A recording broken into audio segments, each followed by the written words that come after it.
katatapos lang ng ating vlog po mga kabayan, no? Din pagdating natin, may nakita akong gulay. Hindi ito bago sa aking paningin. Ito pa lang yung nakita ko, no? Sabi ko, pako yan, masarap to mga kabayan. Mahal at mahirap hanapin kasi kailangan pa talagang nasa mga masusukal o madadamo o kabundukan ito mahanap itong pako, no? Masarap, kahit mahal siya pero masarap mga kabayan. Hindi ko lang alam kung anong bitamina ang nakukuha dito. Ngayon, ang tanong, sino ang nagbigay nito? Kasi sabi ni Habi, no, may pumunta dito kanina at nagpaabot ng gulay. Hindi naman niya alam yung pangalan, no, basta may pumunta lang dito at nagbigay ng pako. Ngayon, may mga bata dito, nagtanong ako kung sino yung babae o ali na nagbigay nito. May bata dito at magtanong tayo para magpasama tayo at puntahan natin yung babae na nagbigay ng pako. Kaya tara mga kabayan, ang bait naman. Wow, fresh! Halatang fresh na fresh po mga kabayan. Be, sino nagbigay nito, Be? Mama ko. Ay, mama mo. Nasaan si mama mo, Be? Pwedeng puntahan natin? Opo. O tara, magkapatid kayo? Hindi po. Ay, hindi. O tara. Wow, saan to kinuha ni mama mo? Tindahan po. Diyan lang? O kaya tara. Ang bait naman ng mama mo. Alam siguro niya na pumunta kami doon sa itaas. Ang layo. Doon. No. At bumaba pa talaga. Sabi, doon na yung bahay nila. At naghatid pa talaga ng pako. Wow, ganito. Ganito po mga kabayan ang mga aitas dito. Nabigyan natin ng ayuda o wala. Pag nakita tayo dito, talagang nagpapabaon din sa atin. No, nagbibigay din kahit ano dyan, mga gulay, mga kung ano-ano, klaseng gulay mga kabayan, pinapadala sa atin. Ngayon, natuwa naman ako, nandoon yung bahay. Saan pa, Be? Malayo pa, Be? Malapit na.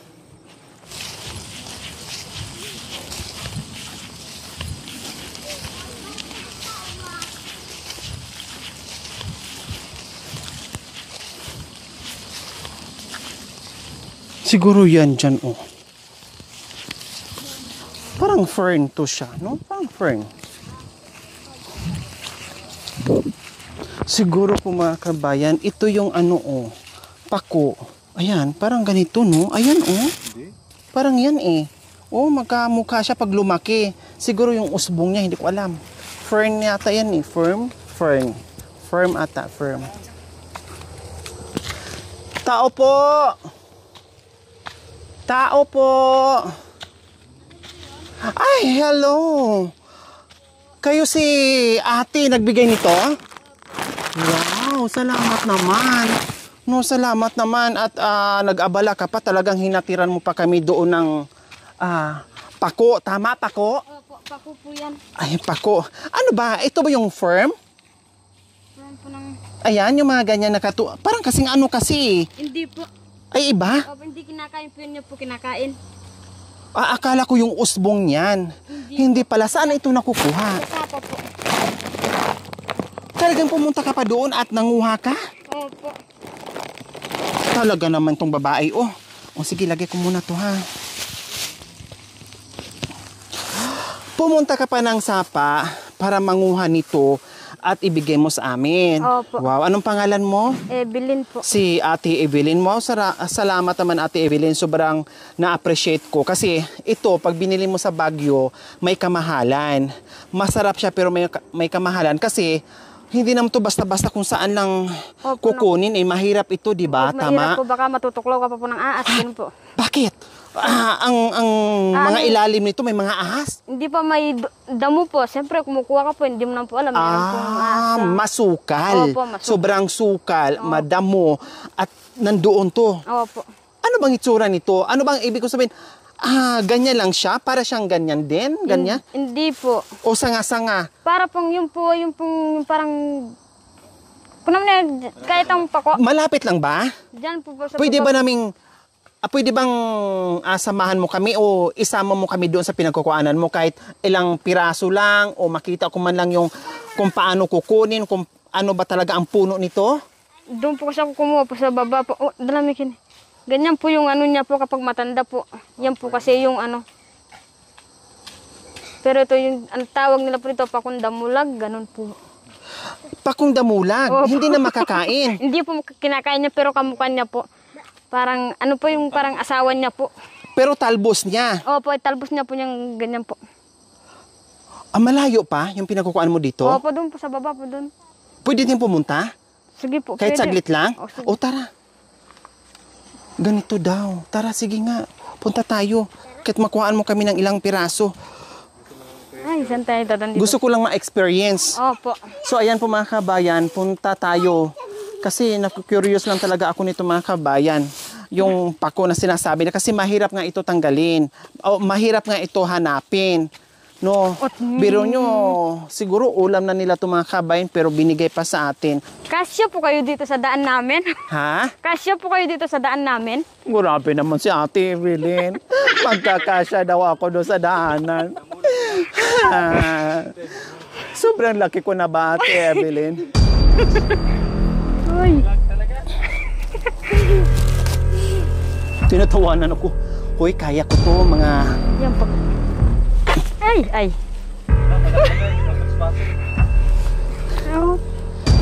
Ay, ay. Oh, di ba? Opo, ang. Wow, ang daming kamunting kahoy. Ang taga-araw.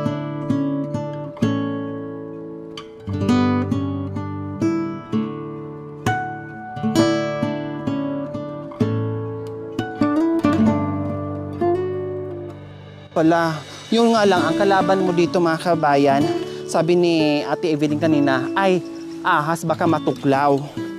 Kasi masukal, kita nyo naman mga kabayan yung dadaanan natin, no? Pasukal ng pasukal.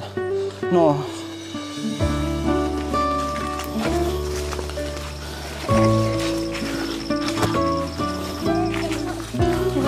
Tabalo. Ay, kabayo. Ay.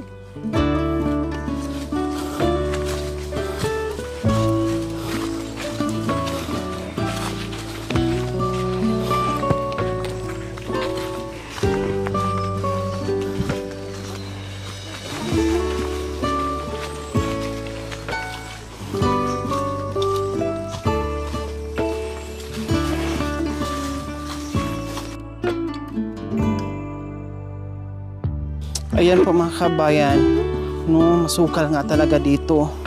At Diyos ko, kailangan yung mata mo magiging maliksi dito. Baka dahil nga baka bumano po mamaya kayo. meron ditong ahas. Diyos ko, biglang pupulupot sa mga paa mo. Diyos ko, may gulay. Okay lang kung pupulupot, wag lang mga gat. Katabit ang sapa mga kabayan. Ayun oh, may sapa na doon. So, nandyan. So, hindi kasi ito sa sa kung basta-basta lang kung saan kukunin. Talagang dito to sa mga ganitong lugar. Ay ko. May mga anak, hidandahan kayo ha.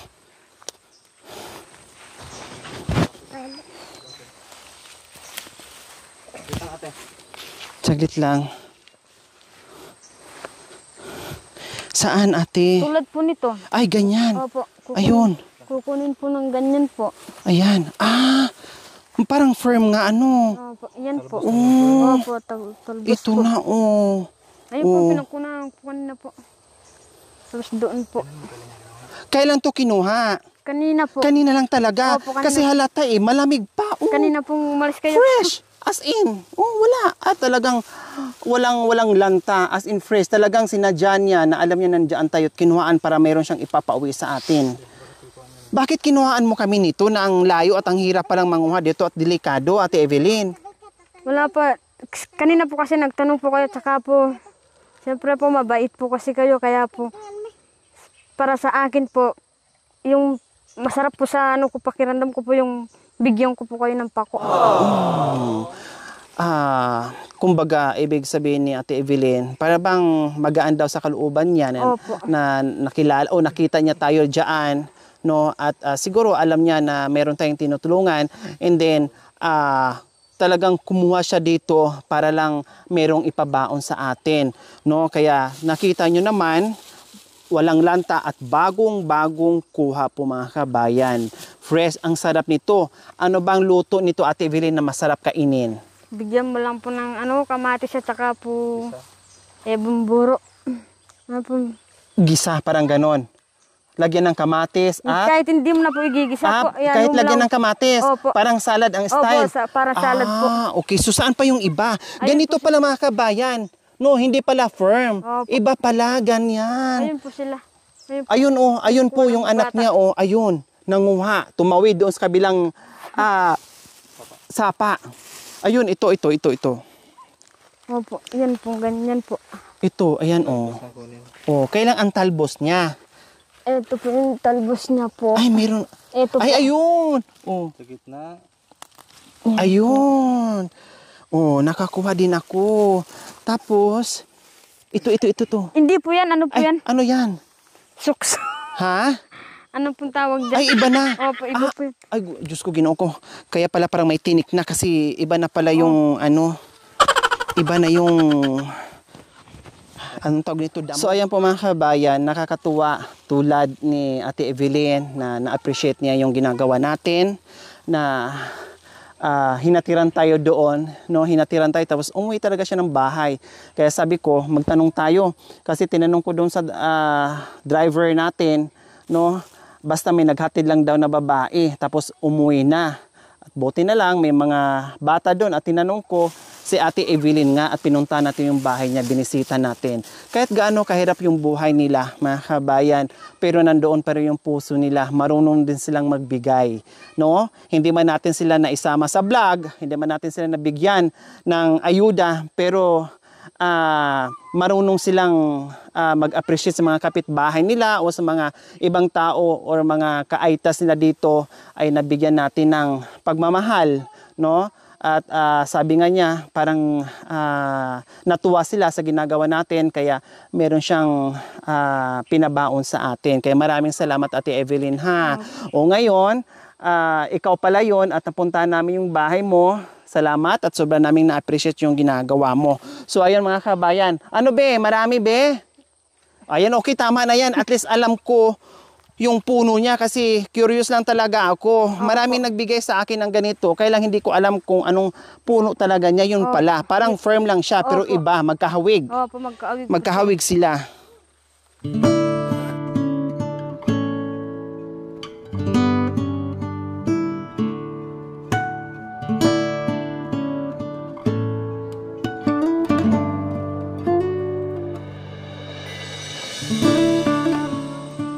Ito mga kabayan, ang galing niyang manguha, kabisadong-kabisado din niya.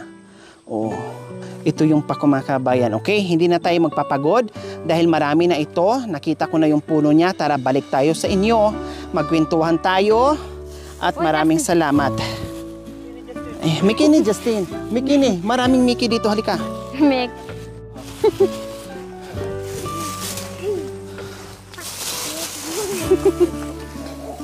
So ayan mga kabayan, balik na po tayo doon sa bahay ni Ate Evelyn. Madam mo lang.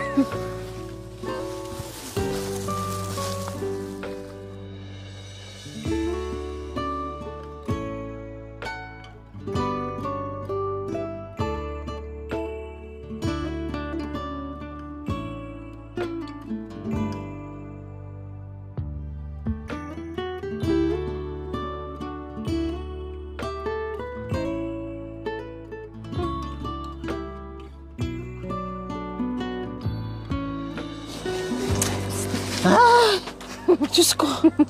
Gusto ko nang humiga. Akyat baba ng kabundukan, manguha ng pako para makalupad.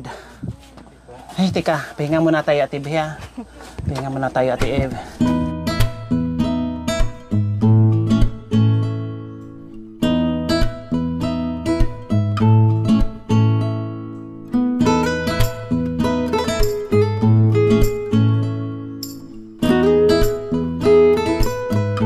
Ayan, Ate Evelyn, dahil napakabait mong tao din, siyempre magbigay din kami ng pasalubong sa iyo.